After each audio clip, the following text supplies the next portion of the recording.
اللہ اللہ اللہ اللہ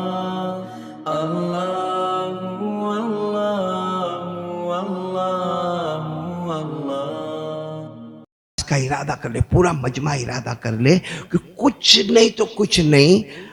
چونکہ دیکھو ہمارے اوپر حالات، ہم فیکٹریوں میں کام کرتے ہیں، ہم غلامی کرتے ہیں، ہم نوکری کرتے ہیں، ہم لوگوں کے واہوائی کرتے ہیں، لوگوں کی گالیاں سنتے ہیں۔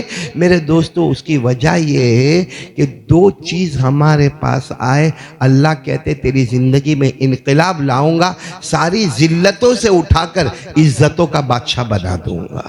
کتنی چیزیں ہمارے پاس آنی چاہیے؟ دو، لیکن وہ دو چیز آنے سے پہلے یقین مضبوط ہونا چاہیے کہ کرنے دھرنے والا کون؟ اللہ۔ پورا مجمع بول دو، کرنے دھرنے والا کون؟ بولو اللہ۔ ہمیں کھلانے والا کون؟ اللہ۔ آسمان و زمین کا بنانے والا کون؟ اللہ۔ عرش و فرش کا بنانے والا کون؟ اللہ۔ ایک بار میرے ساتھ میں پڑھ کر یقین مضبوط کر لے، قل هو اللہ احد اللہ الصمد لم یلد ولم یولد ولم یکن لہو کفوا احد۔ اللہ تبارک و تعالیٰ فرماتے میرے مصطفیٰ اعلان کر دو، اللہ ایک، بولو اللہ۔ آواز نہیں آ رہی؟ اللہ اللہ الصمد، وہ کسی کا محتاج نہیں، اللہ کو کسی کے سہارے کی ضرورت نہیں۔ لم یلد ولم یولد، نہ ابا بنے نہ بیٹے بنے نہ جنے نہ جنے گئے، ولم یکن لہو کفوا احد، اللہ کی قسم اللہ کی طرح کوئی معبود۔ اب میرے پیارو، یہ پہلا مضبوط یقین مضبوط ہو گیا۔ اب دو کام کا ارادہ کرو۔ اللہ کی قسم کھا کر کہتا ہوں، ساری ذلتیں ختم ہوگی، عزت آئے گی انشاءاللہ، ساری غریبی ختم ہوگی اور بے حساب چھپر پھاڑ کے اللہ روزی دے گا۔ لیکن دو کام کے لیے تیار؟ کون کون تیار؟ دونوں ہاتھ اوپر، دونوں ہاتھ اوپر، دونوں ہاتھ، ماشاءاللہ، اللہ قبول فرمائے۔ ابھی میں مالیگاؤں میں تھا، میں نے یہ بات جب شروع کی نا، میں نے دیکھا کہ مجمع کھڑا ہو گیا اور باقاعدہ آواز ہے، قاری صاحب جلدی بتاؤ وہ دو باتیں کون سی ہے کہ ذلت ختم ہو گئی، عزت آئے۔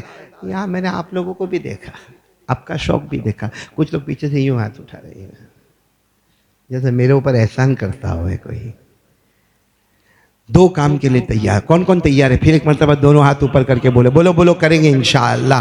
اللہ ساری ذلتوں کو عزت میں بدل دے گا، ساری غریبی کو بے حساب حلال روزی میں بدل، چھپر پھاڑ کے اللہ روزی دے گا۔ کون کہتا کہ اللہ روزی نہیں دیتا؟ یہ دو کام کرنا پڑے گا، جس میں پہلا کام ارادہ کرو، روزانہ ایوری ڈے، روزانہ آدھا گھنٹہ ہم قرآن پاک پڑھیں گے انشاءاللہ۔ کون کون تیار ہے؟ دونوں ہاتھ اوپر کریں، پڑھیں گے۔ اچھا، اس میں کچھ ایسے بھی ہوں گے جو کہیں گے او نہیں پڑھا، بچپن سے نہ پڑھا، ابھی پڑھنے نہیں آتا۔ تو پڑھنے نہیں آتا تو سیکھنے تو آتا ہے۔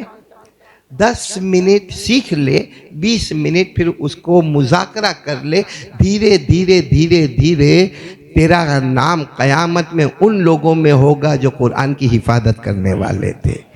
یہ قرآن بہت طاقت والا کلام ہے، ارے بولو نا، بہت۔ اس لیے وعدہ ہے، ساری کتابیں اس کی حفاظت ہم کرتے ہیں، قرآن وہ ایک کلام ہے جس کی حفاظت اللہ کرتا ہے۔ اللہ نے فرمایا اِنَّا نَحْنُ نَزَّلْنَا الذِّكْرَ وَإِنَّا لَهُ لَحَافِظُونَ۔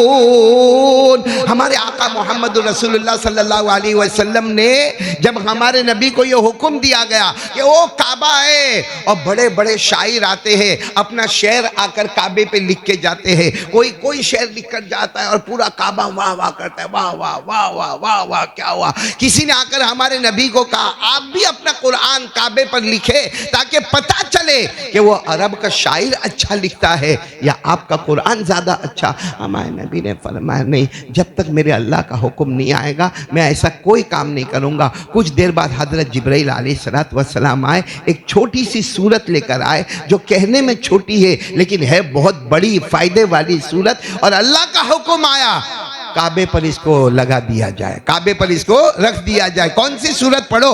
اِنَّا أعطيناك الكوثر فصل لربك وانحر إن شانئك هو الأبتر. جیسے یہ صورت آئی ہے میرے پیارو، جیسے یہ صورت آئی ہے نا، کیا معاملہ کیا ہوا؟ معاملہ کیا ہوا؟ معاملہ یہ ہوا کہ اپنا جتنے شاعر آتے تھے، جس کا شعر جہاں لٹکا ہوا ہے نا، وہ خود ہی اس کو نکال دیتا تھا، دوسرا آ کے نکال گیا، تیسرا آ کے نکال گیا. کیونکہ جب وہ یہ صورت کو دیکھتے تھے تو ہر ایک کی زبان سے نکلتا تھا کہ میرا شعر اس کے سامنے کچھ نہیں، میرا ادب اس کے سامنے کچھ نہیں، میرا لکھنا اس کے سامنے کچھ نہیں. بلکہ کئی لوگوں نے کہا یہ انسان کا کلام نہیں ہے، یہ اللہ کا کلام ہے. بولو سبحان اللہ. معلوم ہے یہ انا آتینا کل کوثر، کسی میں ہمت نہیں کہ اس کی طرف نظر اٹھا کر دیکھے. تو اللہ نے ایک چیلنج کیا. بولو اللہ تبارک و تعالیٰ نے ایک چیلنج. اللہ تبارک و تعالیٰ نے فرمایا کام کرو. محمد نے تو ایک ہی صورت، حضور صلی اللہ علیہ وسلم نے فرمایا میں نے تو ایک ہی صورت کعبے کے یہ دیوار پر رکھی ہے، آپ لوگ ایک کام کرو، سب ملو اور 10 صورتیں لا کے رکھ دو. کتنی صورتیں لا کے رکھ دو؟ 10 صورتیں. بتاؤ لا سکے وہ لوگ؟ قرآن میں اوپن چیلنج آیا، ام یقولون افترا قل فأتوا بعشر سور مثلی. اللہ تبارک و تعالیٰ نے فرمایا پیارے نبی ان کو کہہ دو سب مل جاؤ، ہم تو ایک ہے نا، محمد ایک ہے، صورت بھی کتنی ہے؟ آپ 10 لے کر آؤ. تو انہوں نے بہت کوششیں کی، کیونکہ یہ پورے مکے میں اعلان ہو رہا تھا، بہت کوشش کی. تو اللہ تبارک و تعالیٰ نے کہا میرے پیارے نبی کہہ دو 10 کینسل کرو، ان کو کہو تم بھی ایک ہی لے کر آؤ. کتنی لے کر آؤ؟ کہاں 10 کی کوشش کرتے ہو، ایک ایسی صورت لے کر آؤ. تو اعلان ہو گیا قرآن کریم میں وَإِن كُنتُمْ فِي رَيْبٍ مِّمَّا نَزَّلْنَا عَلَىٰ عَبْدِنَا فَأْتُوا بِسُورَةٍ مِّن مِّثْلِهِ. ایک صورت لے کر آؤ. وہ معلوم ہے کتنے دن تک لوگ کوشش کرتے گئے، شعراء، ادباء، نقباء اور کتباء اتنی کوشش کیے مگر حیران ہو گئے، کہا ایک صورت بھی نہیں لا سکتے. تو اللہ نے کہا پیارے نبی ان کو کہو 10 نہیں، ایک نہیں، ایک لائن لے کر آؤ. ایک لائن، صرف ایک لائن لے کر آؤ. پوری صورت میں ایک لائن لے کر آؤ. اللہ نے فرمایا فَلْيَأْتُوا بِحَدِيثٍ مِّثْلِهِ إِن كَانُوا صَادِقِينَ. صرف ایک لائن لے کر آؤ. میرے دوستو پورا عرب مر مٹا مگر قرآن کی طرح ایک سطر بھی. تو آخر میں اللہ نے کیا فرمایا معلوم؟ کہاں 10 صورتیں، کہاں ایک صورت، کہاں ایک سطر. اللہ نے کہا میں قسم کھاتا ہوں دنیا کے جتنے جنات انسان 18,000 مخلوق جمع ہو جاؤ اور ایک لائن لانے کی کوشش کرو، اللہ کہتے ہیں میری قسم یہ نہیں لا سکتے، کیونکہ یہ انسان کا کلام ہے اور جو کعبے پر نظر آتا ہے وہ اللہ کا کلام ہے. یہ بھی قرآن میں لکھا ہے، یہ بھی قرآن میں لکھا. پڑھو میرے ساتھ میں جو حافظ ہے پڑھو. اللہ نے فرمایا قُلْ إِنِ اجْتَمَعَتِ الْإِنسُ وَالْجِنُّ عَلَىٰ أَن يَأْتُوا بِمِثْلِ هَٰذَا الْقُرْآنِ لَا يَأْتُونَ بِمِثْلِهِ وَلَوْ كَانَ بَعْضُهُمْ لِبَعْضٍ ظَهِيرًا. اللہ تبارک و تعالیٰ فرماتے 18,000 مخلوق جمع ہو جاؤ اور ایک قرآن کریم کی طرح سطر ایک لائن لانے کی کوشش کرو. اللہ فرماتے میری قسم ہار جاؤ گے، کیونکہ یہ انسانوں کا کلام ہے. اور اِنَّا أَعْطَيْنَاكَ الْكَوْثَرَ یہ میرے دوستو جو اتنا بڑا کلام ہمارے پاس ہے، اور گھر میں کم سے کم ہمارے جتنے لوگ یہاں بیٹھے نا سب کے گھر میں کم سے کم 2 قرآن تو ہوں گے. نہیں بولو نا 2 قرآن تو ہوں گے. آج صبح سے کتنی مرتبہ پڑھا؟ 2 قرآن. موبائل ایک، گھر میں قرآن 2 3 4. موبائل جو ایک ہے وہ کتنی مرتبہ آج صبح سے اب تک استعمال ہوا؟ اچھا کچھ یہاں پہ ایسے بھی ہوں گے جو کہتے ہوں گے یار مولانا کہتے روزانہ آدھا گھنٹہ قرآن پڑھنے کا، اب عمر ہو گئی، اب کہاں ہم سے پڑھا جاوے. میرے پیارو ہمارے نبی نے فرمایا جس کو قرآن پڑھنا نہیں آتا ہوگا پھر سیکھے گا، اٹک اٹک اٹک کے پڑھے گا.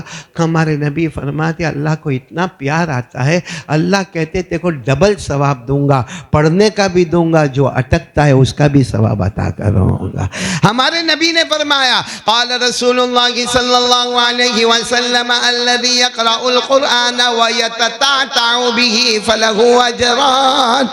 ہمارے آقا صلی اللہ علیہ وسلم نے فرمایا جو قرآن پڑھے گا اٹک اٹک اٹک کے پڑھے گا, اللہ کو اتنا پیار آتا, فرماتے باقی کو ایک ثواب دوں گا, تجھے ڈبل ثواب دوں گا, پڑھنے کا بھی دوں گا, اور جو تو اتنے زمانے تک نہیں پڑھا وہ چھوڑ دے, وہ چیپٹر بند, ابھی جو اٹک اٹک کے پڑھتا ہے اس کا بھی ثواب تجھے عطا کروں گا. علماء کہتے ہیں جب یہ دو ثواب ملیں گے تو بغیر حساب کتاب کے جنت میں داخل ہو جائے گا.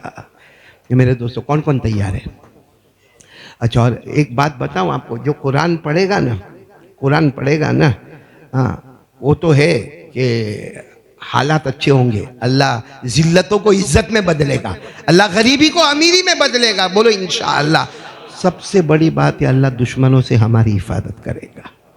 آپ کو معلوم ہے قرآن پاک میں بات ختم کر رہا ہوں, قرآن پاک میں ایک سورت اتری, تبت یدا, اتری کہ نہیں اتری, جس میں ابو لہب کی برائی ہوئی. کیا ہوئی؟ اللہ نے بددعا دی کہ ابو لہب برباد ہو جاوے, اور صرف اللہ نے یہ نہیں کہا, اللہ نے کہا اس کی بیوی بھی برباد ہو جاوے. اس کی بیوی بھی, اس کی بیوی کا نام تھا, نام میں بھول رہا ہوں, ام جمیل کہتے ہیں. اس کی بیوی کو کیا کہتے ہیں؟ ام جمیل. تو دونوں کی بددعا, اور بددعا کرنے والا انسان نہیں ہے, بددعا کرنے والا کون ہے؟ خود اللہ ہے. کیا فرمایا؟ پڑھو نا, تبت یدا ابی لہب وتب ما اغنی عنہ مالہ وما کسب سیصلی نارا ذات لہب. یہاں تک ابو لہب کا ذکر چلا, اب اس کی بیوی کا ذکر آیا. وامرأتہ حمالۃ الحطب فی جیدہا حبل من مسد. ابو لہب کی بیوی, جب یہ آیت اتری ہے مکہ مکرمہ میں کہ ابو لہب بھی برباد, اس کی بیوی ام جمیل بھی برباد, تو اس کی بیوی نے اتنا بڑا پتھر اٹھایا اور کیا کہا, کہاں ہے محمد, کہاں ہے محمد, کیونکہ قرآن تو محمد پر اترا ہے نا, کہاں ہے محمد, کہاں ہے. وہ ام جمیل نے کہا یہ جتنے بت رکھے نا سب کی قسم کھا کر کہتی ہوں, اتنا بڑا پتھر اٹھایا, کہا لات و عزا کی قسم, سارے بتوں کی قسم, ہے کہاں محمد, کہاں ہے, جا کے یہ پتھر سے نعوذ باللہ ثم نعوذ باللہ سر کچل دوں گی, کہ اتنی ہمت کہ میرے بارے میں یہ کتاب میں اترے اور پورا مکہ پڑھے. اب وہ تو پتھر لے کر نکلی, بڑا چٹان لے کر نکلی. اچھا, تھوڑے فاصلے پر ہمارے نبی صلی اللہ علیہ وسلم بھی کھڑے ہیں, اور حضرت ابو بکر. بولو کون؟ یعنی ہمارے نبی صلی اللہ علیہ وسلم کھڑے, اور بالکل بغل میں کون کھڑے؟ اور وہاں باتیں چل رہی ہے کہ وہ نکلی, وہ ابو لہب کی بیوی نکلی ہے. اس وقت ابو لہب کا نام تھا, اس کی بیوی کا نام تھا, کو بڑا پتھر لے کر نکلی ہے, اور نعوذ باللہ ثم نعوذ باللہ محمد کے مبارک سر کو کچلنے کے واسطے نکلی ہے. وہاں آپس میں باتیں ہونے لگی, وہاں سے باتیں اڑتی اڑتی یہاں پر آئی. حضرت ابو بکر رضی اللہ تعالیٰ عنہ نے بھی دیکھا کہ ہاں وہ دور سے وہ آ رہی, ابو لہب کی بیوی آ رہی, بڑا پتھر لے کر آ رہی. تو حضرت ابو بکر اور جتنے لوگ آئے سب نے کہا محمد آپ چھپ جاؤ, اللہ کے رسول آپ چھپ جاؤ, یہاں سے آپ تھوڑا دور ہو جاؤ, اس کا غصہ ٹھنڈا ہو جائے گا, معاملہ ختم ہو جائے گا, آپ جا. تو حضرت ابو بکر نے کہا میرے پیارے نبی, میرے ماں باپ آپ پر قربان, آپ یہاں سے ہٹو, میں یہاں کھڑا ہوں, آپ یہاں سے ہٹو, فلاں گھر کے اندر چلے جاؤ, ہم کہہ دیں گے کہ ہم کو کسی کو نہیں معلوم کہ محمد کہاں ہے, وہ بڑے غصے میں آ رہی ہے. ہمارے نبی نے فرمایا میں نظر آؤں گا تو وہ مجھے مارے گی, وہ مجھے دیکھ. تو حضرت ابو بکر نے کہا دیکھے گی مطلب وہ اندھی تھوڑی ہے, اس کی آنکھیں, اور وہ آ رہی ہے, اور اب تو صرف 10 قدم باقی ہے, اور وہاں سے گالی گھلوچ کر رہی ہے. کہا وہ گالی گلوچ کر رہی ہے لیکن اس نے مجھے دیکھا ہی کہاں ہے. کہا دیکھا ہی نہیں. یہاں تک کہ حضرت ابو بکر فرماتے میں ادھر کھڑا ہوں, میرے پیارے نبی ادھر کھڑے, وہ ادھر تک آ گئی, ہاتھ میں بڑا پتھر ہے, پورا کانپ رہی ہے, اور کہہ رہی ہے اینا محمد, اینا محمد, محمد کہاں ہے, محمد کہاں ہے. حضرت ابو بکر کہے کہ یہی تو بغل میں تو کھڑے ہیں, بازو میں تو کھڑے ہیں. تو حضرت ابو بکر نے کہا ہوں گے یہیں کہیں ہوں گے, یہیں کہیں ہوں گے, یہیں. حضرت ابو بکر کی زبان کانپے, یہیں کہیں ہوں گے, یہیں. بولے نظر نہیں آتے لیکن کہہ دینا اگر کبھی نظر آئیں گے نا تو میں یہ پتھر سے کچل دوں گی, ابھی تو چلو وہ ہے نہیں. یہ کہہ کر وہ پتھر پھینکی اور واپس جانے لگی، پورا مجمع دیکھنے لگا یہ کیا معاملہ ہو گیا. تو ہمارے نبی کو پوچھا یہ کیا ہوا؟ تو کہا اس کے جانے میں دیر ہوئی، جبرائیل نے جواب دے دیا. بولو سبحان اللہ. قرآن پاک میں آیت آ گئی. قرآن کریم نے کیا فرمایا؟ وَإِذَا قَرَأْتَ الْقُرْآنَ جَعَلْنَا بَيْنَكَ وَبَيْنَ الَّذِينَ لَا يُؤْمِنُونَ بِالْآخِرَةِ حِجَابًا مَسْتُورًا. اللہ تبارک و تعالیٰ نے فرمایا صرف محمد تم نہیں، جو بھی قرآن پڑھتا ہوگا، قرآن کے ساتھ محبت ہوگی، قرآن کے ساتھ والہانہ تعلق ہوگا، قرآن کے ساتھ اس کا اٹھنا بیٹھنا ہوگا، اللہ نے فرمایا میرا وعدہ ہے اس کے اور دشمن کے درمیان ایسا پردہ ڈالوں گا کہ مر جائے گا، اندھا نہیں ہوگا، مگر تیرے معاملے میں وہ اندھا بن جائے گا. کہا جاتا ہے اس کے بعد سے جمیل نے جب بھی کوشش کی محمد کو دیکھنے کی، وہ محمد کو نہیں دیکھ سکی. کیوں میرے دوستو؟ یہ اللہ نے صرف ہمارے نبی کو نہیں فرمایا، میرا امتی کوئی بھی قرآن پڑھتا رہے گا، اللہ چاروں طرف سے دشمنوں سے اس کی حفاظت کرتا رہے گا. تو کون کون تیار ہے بھائی؟ میرے کو بولو نا، میں اور آگے بات نہیں بڑھانا چاہتا کیونکہ بہت لمبی ہو جائے گی بات. اللہ کی قسم کھا کے کہہ دو یہ قرآن سے بڑھ کر کوئی کلام، اس میں کوئی شک، اس میں کوئی ڈاؤٹ، اس میں کوئی کمی کر سکتا، اس میں کوئی گھٹا سکتا، اس میں کوئی بڑھا سکتا؟ پڑھو نا، الف لام میم ذالک الکتاب لا ریب فیہ. اللہ نے اعلان کر دیا میرا کلام وہ کلام جس میں نہ کوئی شک ہے نہ کوئی ڈاؤٹ ہے، یہ ہدایت والا کلام ہے. اور سب سے بڑا کمینہ کہو، نالائق کہو، جو 24 گھنٹے گزر جاتے قرآن پڑھتا تو نہیں، قرآن کو دیکھتا بھی نہیں. یہاں ایسے نالائق بیٹھے ہوں گے جو جس کو کہو نمک حرام. اللہ کا کلام کی برکت سے آج روزی ملتی ہے اور 24 گھنٹے پڑھتا نہیں، پڑھاتا نہیں. یعنی اپنی بیوی کو یہ بھی نہیں کہتا کہ ذرا میرے کو بتانا قرآن کہاں رکھا. وہ بیوی نے کہا دیکھو وہاں رکھا ہے، محبت سے دیکھ لے. اللہ فرماتے جا اللہ نے تیرے گناہوں کو معاف کر دیا. تو کون کون تیار؟